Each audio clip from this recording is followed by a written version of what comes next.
যে রাসূল সাল্লাল্লাহু আলাইহি ওয়াসাল্লাম কেউ জাদু করা হয়েছে, তিনিও ইফেক্টেড হয়েছেন। রাসূল যদি ইফেক্টেড হতে পারেন তাহলে আমরা আবার কি, আমাদের কোনো অবস্থান আছে তার সামনে?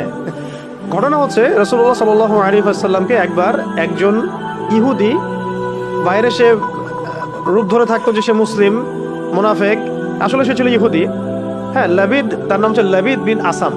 লাবিদ বিন, নামগুলো মনে রাখবেন, লাবিদ বিন আসাম। এই ব্যক্তি মদিনায়, এই ব্যক্তি হচ্ছে মদিনার অধিবাসী। তো সে রাসূলুল্লাহ সাল্লাল্লাহু আলাইহি ওয়াসাল্লামের প্রতি শত্রুতা বশত, ইসলামের প্রতি শত্রুতা বশত কারো দ্বারা রাসূলের চুল কালেক্ট করেছিলেন, কয়েকটা চিরুনি থেকে চুল কালেক্ট করেছিলেন, করে সেই চুলগুলোর সাথে আরো ওদের যে তন্ত্র মন্ত্র এগুলো আছে, এগুলো জাদু মন্ত্রগুলো করে রাসূলুল্লাহ সাল্লাল্লাহু আলাইহি ওয়াসাল্লামকে জাদুগ্রস্ত করেছিলেন। তাহলে সাবিত হলো যে জাদু সত্য, সাবিত হলো কি জাদু সত্য, জাদুবিদ্যার চর্চা সত্য, এখনো হয়, আগেও ছিল, হয়তো ভবিষ্যতেও থাকবে, আল্লাহু আ'লাম। শুরু হয়েছিল কোত্থেকে? সুলাইমান আলাইহিস সালামের যুগ থেকে। কার যুগ থেকে? এই লাবিদ বিন আসাম, সেও ছিল ওই জাদুবিদ্যা চর্চাকারীদের একজন, তার সাথে আরো অনুসারীও ছিল। তারা মিলে রাসূল সাল্লাল্লাহু আলাইহি ওয়াসাল্লামের চুল মোবারক কোনোভাবে সংগ্রহ করে সেখানে তাদের তন্ত্রমন্ত্রগুলো দিয়ে 11টা গীত দিয়েছিল। কয়টা? 11টা গীত দিয়েছিল। এবং সেই 11টা গীত দিয়ে তার একটা কুয়ার নিচে, মদিনার একটা কুয়ার নিচে, এই একটা খেজুর গাছের ডাল আর অনেক কিছু পেঁচিয়ে, হাড়টার অনেক কিছু পেঁচিয়ে একদম কুয়ার পানির নিচে রেখে তার উপর পাথর চাপা দিয়ে রেখেছে। এতে করে রাসূল সাল্লাল্লাহু আলাইহি ওয়াসাল্লাম কিছুটা অসুস্থ হয়ে গিয়েছিলেন। এবং অসুস্থতাটা এমন ছিল যে তিনি কিছু কিছু বিষয়ে মানে ভুলে যাচ্ছিলেন। যেমন কোনো স্ত্রীর কাছে গিয়েছেন কিন্তু মনে হচ্ছেন যে স্ত্রীর কাছে আমি যাই নাই, আবার কোনো স্ত্রীর কাছে যান নাই কিন্তু মনে হচ্ছে তার কাছে আমি গিয়েছি, এরকম একটা সমস্যা হচ্ছিল আর কি। এবং কিতাবে আসছে যে এই সমস্যাটা 40 দিনের মতো ছিল, আর কোনো কিতাবে আসছে 6 মাসের মতো ছিল। 40 দিন বা 6 মাসের মতো এরকম অসুস্থতাটা ছিল। তো এগুলো থেকে প্রমাণ হচ্ছে যে জাদুবিদ্যা সত্য, এগুলো চর্চা সত্য, এবং এগুলোর প্রভাব মানুষের উপর বিস্তার করতে পারে, ঘটতে পারে। এমনকি আমাদের নবী সাল্লাল্লাহু আলাইহি ওয়াসাল্লামকেও জাদুগ্রস্ত করা হয়েছে। তো এরপরে একদিন রাতে নবী সাল্লাল্লাহু আলাইহি ওয়াসাল্লাম শুয়ে আছেন, আল্লাহ রাব্বুল আলামিন তাকে স্বপ্ন দেখাচ্ছেন। এটা হচ্ছে ওহী, নবীদের স্বপ্ন কি? ওহী। স্বপ্নে তিনি দেখছেন যে তিনি শুয়ে আছেন এবং দুইজন ফেরেশতা, তার মাথার কাছে একজন, পায়ের কাছে একজন, এসে দুইজন ফেরেশতা একে অপরের সাথে কথোপকথন করছেন। একজন বলছেন যে রাসূলুল্লাহর কি হয়েছে, আরেকজন অ্যান্সার দিচ্ছেন সাল্লাল্লাহু আলাইহি ওয়াসাল্লাম যে তাকে জাদু করা হয়েছে। আরেকজন বলছেন কে জাদু করেছে, আরেকজন অ্যান্সার করছেন লাবিদ বিন আসাম। কি দিয়ে জাদু করেছেন? উত্তর দিচ্ছেন যে চুল দিয়ে। কোথায় আছে জাদুর উপকরণ? আরেকজন অ্যান্সার দিচ্ছেন অমুক কুয়ার নিচে। কুয়ার নামটা আমি আজকে ঘাটতে ঘাটতে পেয়েছিলাম, কুয়ার নামটা বলে দিয়ে।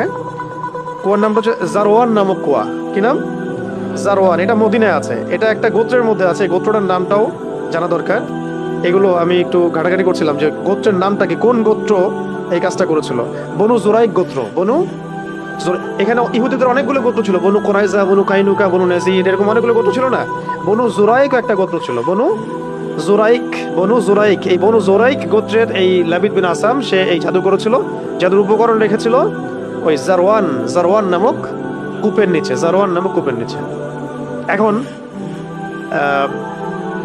নবী সাল্লাল্লাহু আলাইহি ওয়াসাল্লাম সকালবেলা উঠলেন, উঠে আলী রাদিয়াল্লাহু আনহুকে বললেন। খেয়াল করে দেখবেন যে মানে বড় বড় মিশনগুলোতে আলী রাদিয়াল্লাহু আনহুকে পাঠানো হয় আর কি। খেয়াল করছেন? খায়বারে ইহুদিদের এগেইনস্টে যাও, তরবাল পতাকা তোমার হাতে। তারপরে এখানেও আলী রাদিয়াল্লাহু আনহু বদরে, সম্মুখ সমরে বদরে তিনজন আলী তুমি যাও, মনে আছে? হিজরতের সময় আলী তুমি থাকো, আমার বিছানায় শও।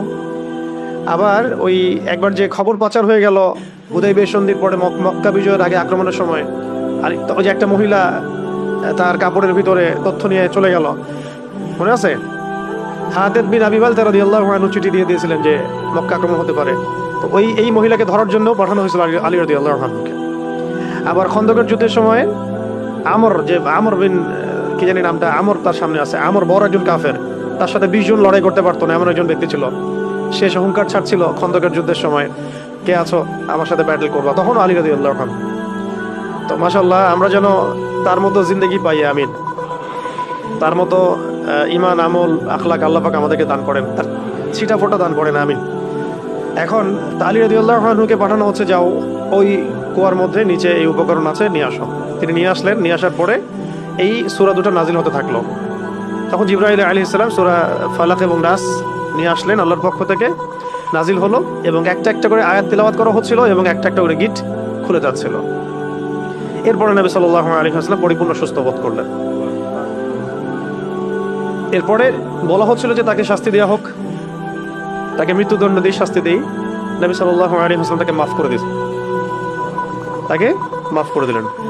কিতাবে আসছে যে তার সামনে দিয়ে তিনি চলাফেরা করলেও তার চেহারার মধ্যে বিন্দুমাত্র মানে কোনো রকম প্রতিক্রিয়া দেখা যেত না যে সে আমার এত বড় ক্ষতি করেছে। এই লাবিদ বিন আসাম পরবর্তীতে সে মুসলিম হয়েছে কিনা আমি জানি না, এটা আমার জানা নাই। তো এই ছিল শানে নজুল এই সূরা দুটো নাজিলের। শানে নজুল মানে কি? একটা সূরা একটা আয়াত নাজিলের পিছনের প্রেক্ষাপট। তার মানে আমরা বুঝতে পারলাম যে রাসূল সাল্লাল্লাহু আলাইহি ওয়াসাল্লামকেও জাদু করা হয়েছে, তিনিও ইফেক্টেড হয়েছেন। রাসূল যদি ইফেক্টেড হতে পারেন তাহলে আমরা আবার কি, আমাদের কোনো অবস্থান আছে তার সামনে? এবং প্রমাণ হলো যে এটা সত্য এবং এটা চর্চা সত্য। কোরআনে বহু আয়াত আছে, হাদিসে বহু দলিল আছে। কিন্তু আপনি কি এই ঘটনাটা, আমি যে শানে নজুলটা বললাম, এই ঘটনাটা কি আপনি এখনকার মেডিকেল সায়েন্সকে বুঝাতে পারবেন? তারা কি এই ঘটনাটা বিশ্বাস করবে? সায়েন্টিফিক্যালি তারা কি এটাকে প্রমাণিত সাব্যস্ত করবে? আপনাকে বলবে আপনি সেকেলে মানুষ, এখনো কবিরাজ দেখায় বেড়ান, এখন ওই কালে পড়ে আছেন।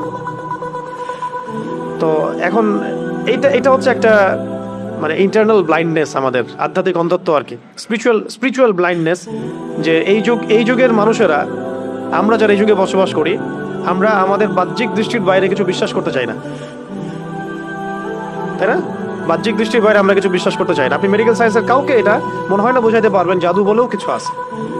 আপনি দেখবেন সব টেস্ট করেছেন, আপনি আপনার সুগার টেস্ট করেছেন, মানে ব্লাডের যত টেস্ট আছে করেছেন, আপনি ইসিজি করছেন, যা আছে ইটিটি করছেন, সব করছেন, কোনো রোগ ধরা পড়ে না, কিন্তু আপনি অসুস্থ। এমন বহু মানুষ সমাজে আছে, এখনো আছে, মেয়েদের মধ্যে অনেকে আছে, ছেলেদের মধ্যে অনেকে আছে।